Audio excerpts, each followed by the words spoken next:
तो कालियास के पास मेढ़ास गांव, उसमें गांव में गेहूं बहुत जाता था, ज़मीन बहुत उपजाऊ थी और गेहूं होता था। छोटा गांव था। तो चिमनिया नाम का डाकू आया था, इसी कहानी कहते हैं। तो चिमनिया और उसके साथी आ गए। वो तो एक तलवार या नकली बंदूक भी दिखाते थे, गांव वाले तो डर जाते थे। अब कौन उसको पकड़े और कौन उसको कब्जे करे। कई जगह लोग इनकी बंदूकें भी कोस लेते थे, हिम्मतवर लोग, और क्या करें, वैसे ही मरना ही है तो और क्या करें। तो चिमनिया गांव ने कहते हैं उस मेढ़ास गांव को लूटा था। और कहते हैं तेल में गांव के बीच में भट्टी लगाई और तेल डाला कड़ाव में और गर्म किया उसको। तेल उपान पर आ गया तलने के बिंदु पर, जब तला जा सकता है कुछ। तो फिर लोगों को बुलाया कि भाई धन जो भी है वो लाके। तो कहते हैं कि लोग जो है अपना गहना जो भी है वो ला करके वहाँ दे दिया कुछ, और कुछ घरों में घर घर गए वो लोग, तो घरों में स्त्रियों ने सारे गहने खोल के दे दिए उनको। बहुत ज़्यादा गहना लूटा गया उस गांव में।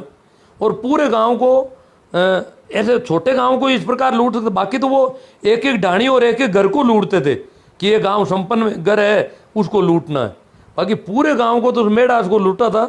और कहते हैं कि वो कड़ाव में तेल का छींटा उछालते किसानों की तरफ, तो फपोले पड़ जाते, तो डर के मारे घर से ला करके वो गहना उनको दे देते। एक गांव में, उस पूरे गांव में एक घर में कहीं धन रह भी गया, ये भी कहानी कहते हैं। वो क्या है कि वो थैली भरी हुई कहीं भूल गए किसी के घर में, उनको भी ध्यान नहीं रहता था कितना इकट्ठा किया और कितना नहीं किया। इस प्रकार की ये कहानियाँ, अब ज़्यादा तो मुझे क्या याद आएगी अभी, किसानों मार करने वाले मसीहा मिर्दा साहब थे। हाँ, मिर्दा साहब तो थे साहब, उन्होंने अपना हमारे लिए किया था। वास्तव में उनको कोई राजनीति नहीं करना, उनको एमएलए बनना नहीं था, हमारे वोट नहीं चाहिए थे। वो हमारे सामने आज के राजनेताओं की तरह भीख मांगने नहीं आते थे, इसीलिए तो वो मृत्युभोज के खिलाफ खुलकर बोलते थे। हाँ, गीत तो वो है बलदेवा राजकुमार बोमली जाटानी, बलदेव जी चौधरी भारतीय हैं, नागपुरी संतरे के लट बजाने वाले बेचारे के। हाँ, वो हिंदू वाला जवाब उनका दे रहे हैं विष्णु जी का। 500 से ऊपर लोग देख रहे हैं, आप तो 600 से भी ऊपर चल रहे हैं। अपना रास्ता देखो, पतली गली निकल जाओ नागपुरी संतरों। और यार बहुत नाराज हो रहे हैं ना विष्णु जी पर, बलदेव जी। ये नागपुर वाली बीमारी हमारे बहुत ज़्यादा हो गई।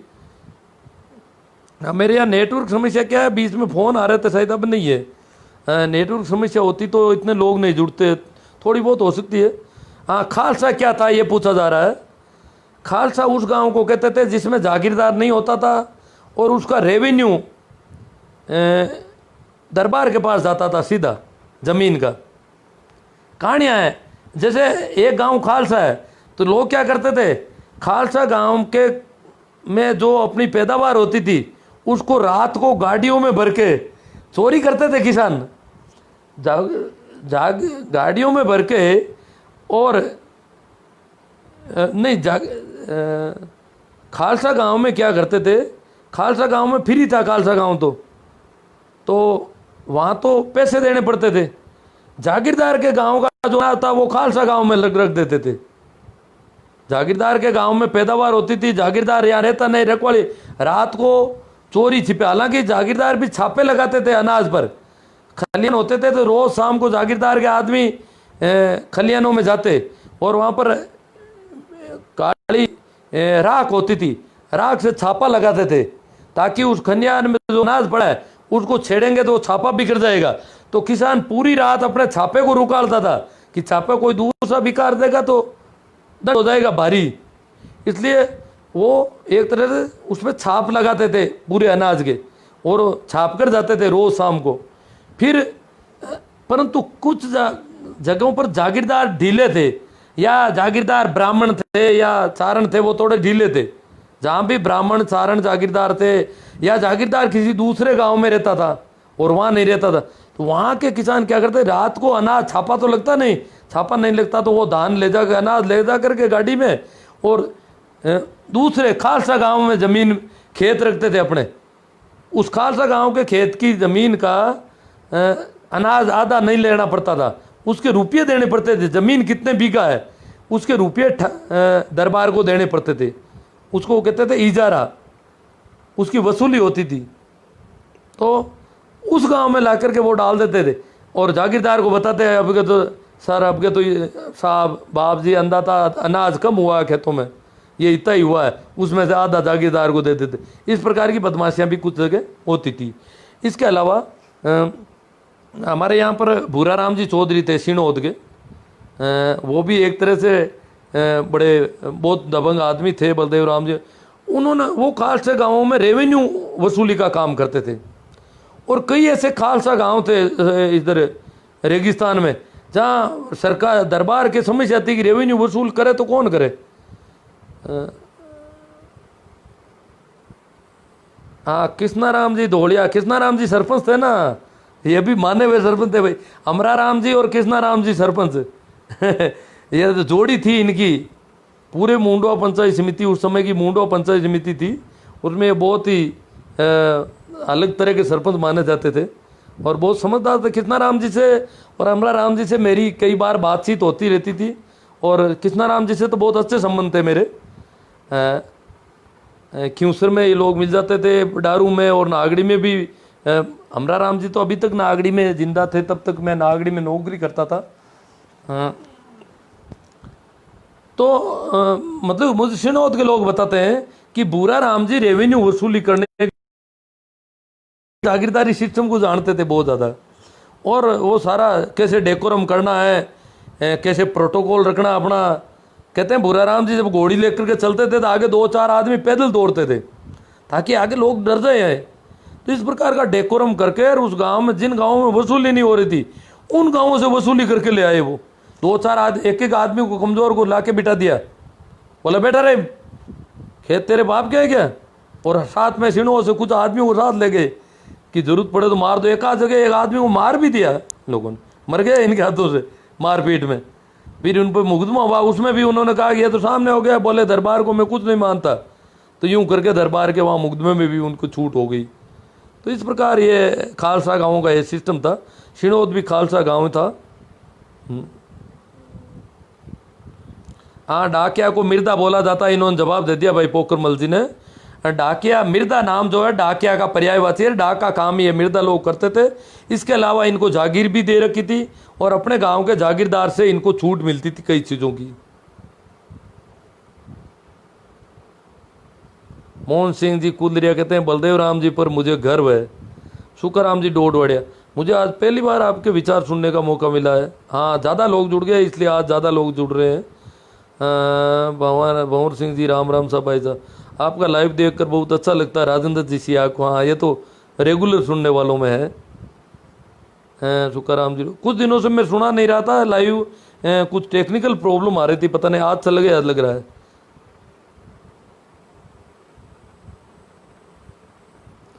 बोमली जाटा री आवाज, ये गाना तो बाद में जुड़ा और ये गाना गाया जाता था। गाना तो उसी पे जुड़ा कि बलदेव राम को राजकुमार डिकले, जैसे अवतारी भी कहते थे, लोगों ने कहा बलदेव राम तो राजा है, वैसे तो वो जागीरदार थे।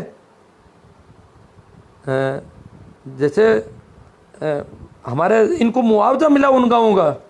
हमारे जो गाँव के जो पूसाराम जी थे उनको डूडीवास गांव का मुआवजा मिला था, चांदी के सिक्के मिले थे सरकार की तरफ से। जब इंदिरा गांधी ने प्रीव्यू पर खत्म किया तो मुआवजा दिया था इनको।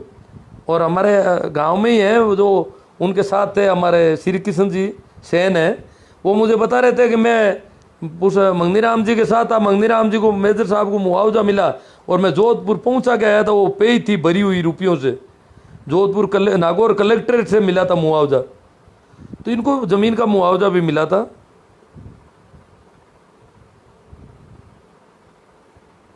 तो भोमली जाटा री तो जमीन जाटों को मिली और बलदेव को राजकुमार। भोमली का मतलब है भूमि, भूमि जाटा। अब कुछ लोगों ने कहा कि ये कोई लव एपेस की कहानी, ऐसा कोई लव का मामली कहानी नहीं, जैसे हीर रांझा श्री फराद, ऐसा कोई भोमली और बलदेव कोई दो करेक्टर नहीं है किसी कहानी के,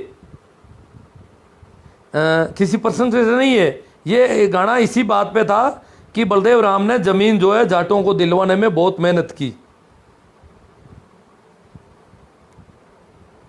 बुजुर्गों से आप और पूछोगे तो बहुत बातें मिलेगी आपको।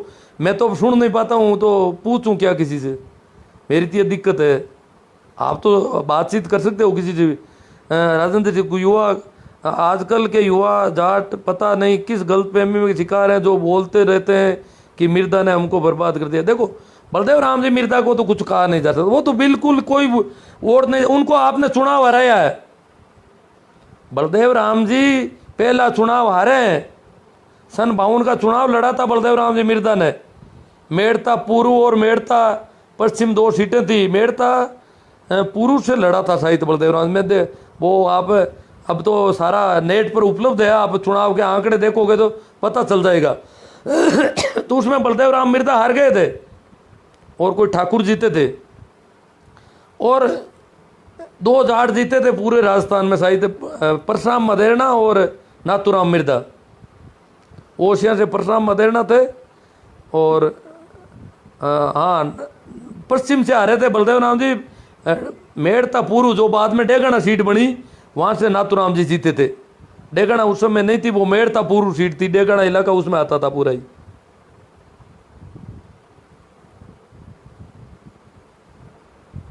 तो बलदेव राम जी को कोई चुनाव नहीं लड़ना था, सिर्फ दर्द था उनके दिल में हमारे प्रति।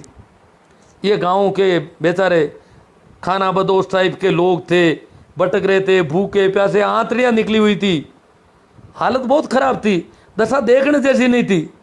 तो बलदेव राम जी चाहते थे कि समय में बदलाव आ रहा है, और इसके साथ मैं इन लोगों को कितना बदलाव में ले जाऊं, कितना समय के साथ इनको जोड़ दूं, कितना समय समाज की मुख्य धारा से ये लोग जुड़ सकें। गाँव के लोग और शहरों में भी बहुत अंतर था, तो वो चाहते थे कि गाँव के लोग शहरों की तरफ कैसे पढ़े।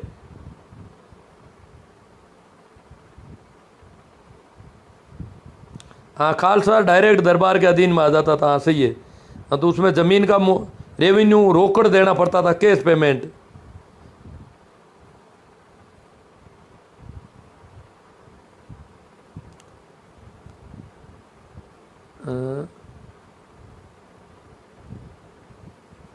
सुरेश मेघवंशी किसी का जवाब दे रहे हैं, बलदेव जी के अलावा चांदना पड़ा है जलमिया।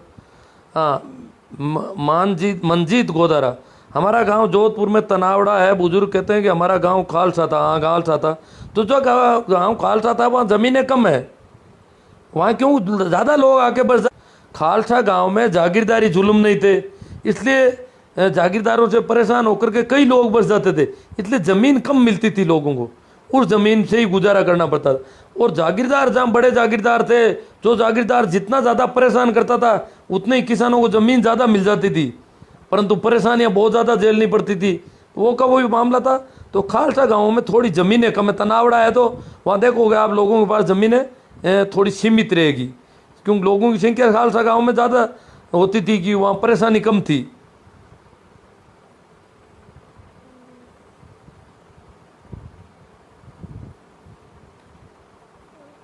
हाँ, बिगोड़ी देनी पड़ती थी, जो बिगोड़ी नहीं दे पाता था उसको उस ज़मीन से बेदखल कर देते थे। हाँ सही है। ज़मीन तो ठाकुर की थी, वो सीधी दरबार की थी खालसा गांव की ज़मीन, किसी एक आदमी को पट्टा नहीं दे रखा था।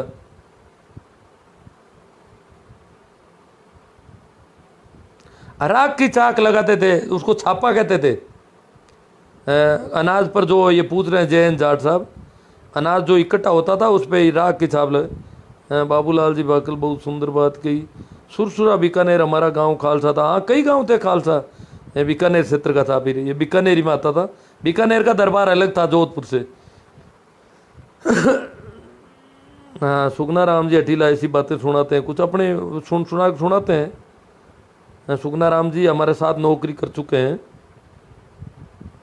हाँ, मैं अध्यापक हूँ भाई। सराणा साहब भागचंद जी कीर पूछ रहे हैं, स्कूल टीचर।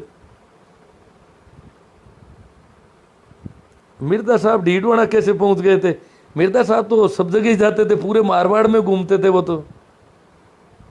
डीडवाना में मिर्जा साहब की मीटिंग के बाद हुआ क्या वो डाबड़ा कांड का मामला था, तो वहाँ किसान काफ़ी इकट्ठे हो रखे थे, और पूसाराम जी कोई उनके घर पे हमला किया था जागीरदार के गुंडों ने।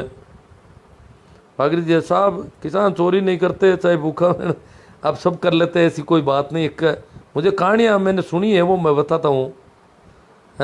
शंकर लाल जी रोम रोड, श्रीमान हमारा गांव में ठाकुर आज भी नहीं है, चौधरी का गांव है ढाडोता बरबसर, मैंने सुना है कि हमारे गांव के चौधरी ने घोड़ी पर जाकर पड़ोसी गांव के किसानों को अपना हक दिलवाया। आपको बहुत बहुत धन्यवाद, आपकी रोचक जानकारी दी। मैं पंजाब आर्मी से सुन रहा हूँ। हाँ, चौधरी का गांव है, पर वो गांव खालसा था। फिर जागीर तो जाट को शायद मेरे हिसाब से सुनी नहीं मैंने कहीं कि जाटों को भी कोई और जागीर थी क्या, कुचेरा और बागरोद के मिर्दा के अलावा। रघुवीर जी राजपूत, राम राम साहब, राम राम, प्रणाम सभी को।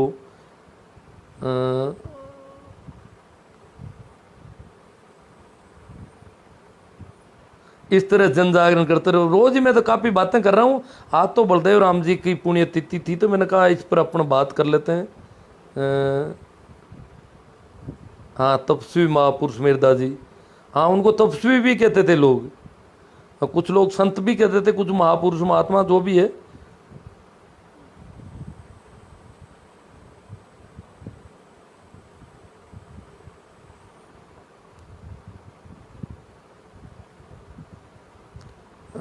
और कोई देख रहा हूँ मैं, जय नारायण व्यास और बलदेव राम जी मिर्दा एक साथ। हाँ, जय नारायण जी व्यास तो स्वतंत्र रूप से आंदोलन चलाते थे। मारवाड़ हितकारिणी सभा और उनके थे वो, एक तरह से बाद में वो कांग्रेस के साथ जुड़ गए। और वो तो जय नारायण व्यास तो पूरी तरह से दरबार के खिलाफ खड़े थे। बलदेव राम जी को दरबार से थोड़ा रखना पड़ता था, दरबार की नौकरी। बाद में उन्होंने इस्तीफा दे दिया, तब वो उनके साथ हो गए थे। इस्तीफा देने से पहले जय नारायण जी व्यास से उनके संपर्क जरूर थे, परंतु जय नारायण जी व्यास जो है स्वतंत्र रूप से स्वतंत्रता सेनानी थे। बलदेव राम जी को दरबार की नौकरी करते हुए ये सारा काम करता था। उनको पता था कि अगर मैं नौकरी छोड़ के आ जाऊंगा तो फिर जागीरदारों से मुकाबला करना मुश्किल पड़ जाएगा, इसलिए दरबार की तरफ से जागीरदारों से संघर्ष करने में आसानी थी उनके। हाँ, भंवरलाल जी कहते हैं मैं डीडवाना में आज भी बलदेव राम जी को पूरे मारवाड़ में याद करते हैं साहब। डीडवाना में क्यों, पाली, सिरोही, जालोर, आप बाड़मेर कहीं भी चले जाओ, जैसलमेर, पूरे मारवाड़ में गांव गांव में लोग जानते हैं बलदेव राम जी को, पुराने लोग तो।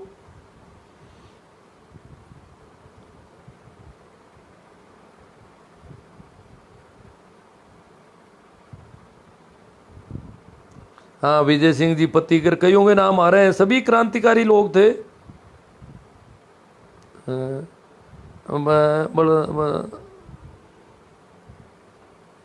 नहीं, नाथूराम जी मिर्दा और बलदेव राम जी का परिवार एक है। मैं तो इतनी ज़्यादा जानकारी तो नहीं है, परंतु ये दादा पोता में नज़दीकी परिवार के थे, ज़्यादा दूर का रिश्ता नहीं था।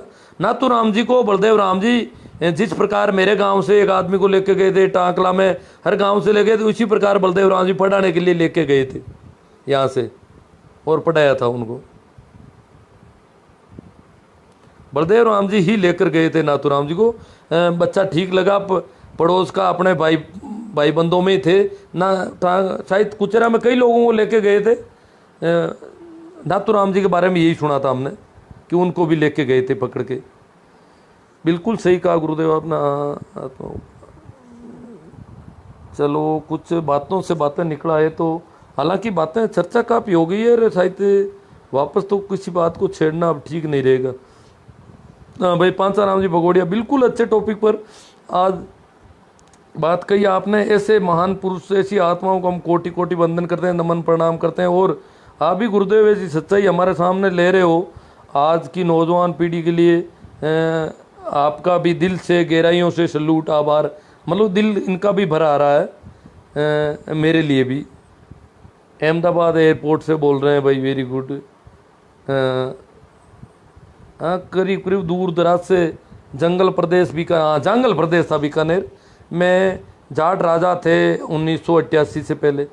हाँ, देखो जंगल प्रदेश में नेराजी गोदारा थे, वो बहुत पुरानी बातें हैं। उस समय एजुकेशन वगैरह, ये जो मैं अभी आज़ादी के पास की बातें कर रहा हूँ, जब पढ़ाने की बातें कर रहा हूँ, उसमें अनपढ़ भी राजा थे, सारे राजा लोग भी अनपढ़ ही थे। क्योंकि पढ़ने तो नीचे जाटों को पढ़ने नहीं दिया जाता था पहले, हमारे शास्त्रों के हिसाब से नहीं पढ़ सकते थे। तो नेरोजी गोदारा जो थे, उन्होंने, कहते हैं बीकानेर की स्थापना राव बीका और नेरोजी गोदारा दोनों ने मिलके की थी, इसलिए इसका नाम बीकानेर पड़ा है। ऐसी कहानी भी है। ये स्थापना भी लगभग 15वीं शताब्दी में हुई थी। लूणावास कला खालसा, हाँ खालसा गांव काफ़ी थे हमारे पड़ोस में, दोनों तरफ शिनोद और शिलगांव खालसा गांव थे, बनगांव खालसा था, कई गांव खालसा थे। हाँ दाड़मी गांव में डूंगर राम जी चौधरी बलदेव राम जी के सहयोगी थे जो डाकुओं से लड़े और शहीद हुए, उनकी याद में आंसू। हाँ मैं नाम भूल गया भाई, डूंगर राम जी चमेल चौधरी जो थे। डूंगर राम पशु मेला आसोब में भरा जाता है, और मैं तो क्या है पहले पशु बेचने करने आसोब जाते थे, मेले में रहा हूँ, और क्यों खेती करते थे हम भी पहले पशुओं से।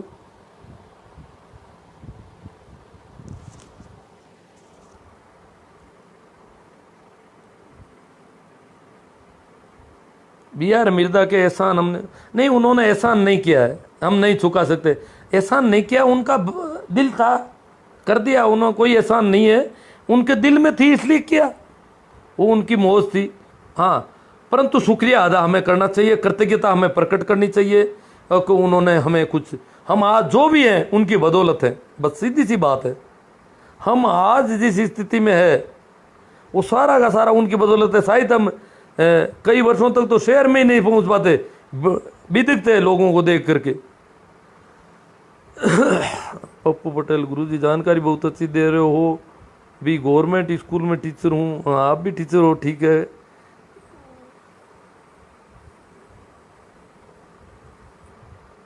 आज कमेंट ज़्यादा है, शायद सारे कमेंट तो दे ही नहीं पाऊंगा।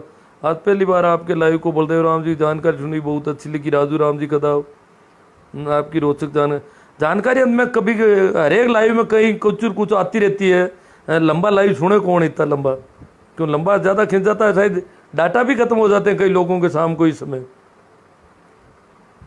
मेरा ये जानकारी के लिए धन्यवाद वाले हैं ज़्यादातर तो, और कोई भी मैं सोच रहा हूँ कोई ऐसी क्वेरी और जो उसको छेड़ना ज़रूरी हो तो लेते हैं। हाँ भाई सुक्काराम जी डोडवाड़िया अम्बी की डीडवाणा से, सर कभी पधारो सा डीडवाणा गुरु जी। अरे साहब मैं तो सुनता नहीं हूँ, करूँ क्या बातचीत तो होती नहीं है कहीं भी जाऊँ तो। खैर आपकी बहुत अच्छी बात है, स्वीकार है, और जाता तो हूँ डीडवाणा, कई बार गया हूँ। देखो मिलने का संयोग हुआ तो मिलेंगे। पांचू राम जी भगोड़िया, आप बहुत अच्छा संघर्ष कर रहे हो, हम दिल की गहराइयों से आपके संघर्ष को सैल्यूट करते हैं। हम आपकी भावनाओं के साथ हमेशा खड़े मिलेंगे गुरुदेव। पांचू राम जी तो बहुत हमेशा खड़े मिलेंगे भाई। मैं कई तरह की बातें करता हूँ, पता नहीं कभी कभी आपकी गाड़ी नहीं फिसल जाए, क्योंकि मैं तो अपने आप से एक तरह चाय जैसी शुरू कर देता हूँ। खैर जो भी है आपके भाव है। भवनलाल जी धाइल भीलड़ी गुजरात से बोल रहे हैं। भीलड़ी इंग्लिश वाले तो टाल ही दूँ क्योंकि मुश्किल होती है। हाँ दाड़मी के एक चौधरी को महेंद्र जी गवाड़ा, वो डूंगर राम जी चौधरी थे दाड़मी के।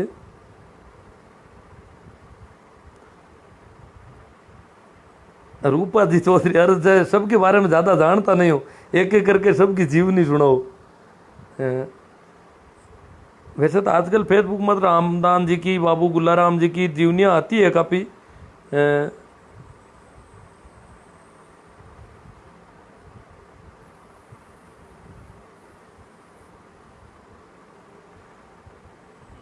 कोटि कोटि प्रणाम, ये तो सब प्रणाम नमस्कार। चलो जो भी है, आप लोगों ने आज बहुत अच्छा सहयोग दिया, और शायद आज तो मेरे हिसाब से 15,000 से ज़्यादा लोग सुन रहे होंगे, व्यू हो गए होंगे। और आप ज़्यादातर लोग इस पर लाइक कमेंट और इसको शेयर करना, ये तो अब आपकी ड्यूटी है। और साथ ही मेरे जो यूट्यूब चैनल है उसको सब्सक्राइब करना। सब्सक्राइब करने से उसका प्रसारण बढ़ता है, तो इसमें कंजूसी नहीं बरतें आप, सब्सक्राइब ज़रूर करें। यूट्यूब चैनल का नाम ही शिवनारायणी नानिया, यही नाम है जो मेरी आईडी का है। और आज दिन में भी कई पोस्ट हैं, मैंने लिंक डाले हैं, ये स्टेटस पोस्ट में नीचे लिंक डालता हूँ, तो कुछ तो उस पोस्ट को पढ़ के ही उस पर कमेंट करते हैं। जिनको पता है वो लिंक क्लिक करते ही यूट्यूब पर मेरा संबंधित वीडियो आता है। तो वैसे वीडियो भी आप देखें और उसको सब्सक्राइब कर रहे हैं, और इस प्रकार ये आपका भी सहयोग होगा। आप देखो आज हम वो सस्ते में मीटिंग हो रही है हमारी बीच में, बलदेव राम जी को कितनी मेहनत करनी पड़ती थी, कैसे मीटिंग होती थी, आज हम साथ बैठे हैं। और इसमें भी बलदेव राम जी का योगदान, मैंने कहा ना, मैं जिस किसान छात्रावास में रहता था वो उन्हीं की देन थी, और जो व्यवस्थाएं उन्हीं की जगाई हुई जोत थी। नहीं तो जब मैं पढ़ने गया तब तक उस स्वरूप तक वो नहीं पहुंच पाती। उन्होंने तब पौधा लगाया, तब ये वट वृक्ष बने, इतने बड़े बड़े किसान छात्रावास बने। ठीक है, तो एक बार आप सबको प्रणाम, नमस्कार, राम राम।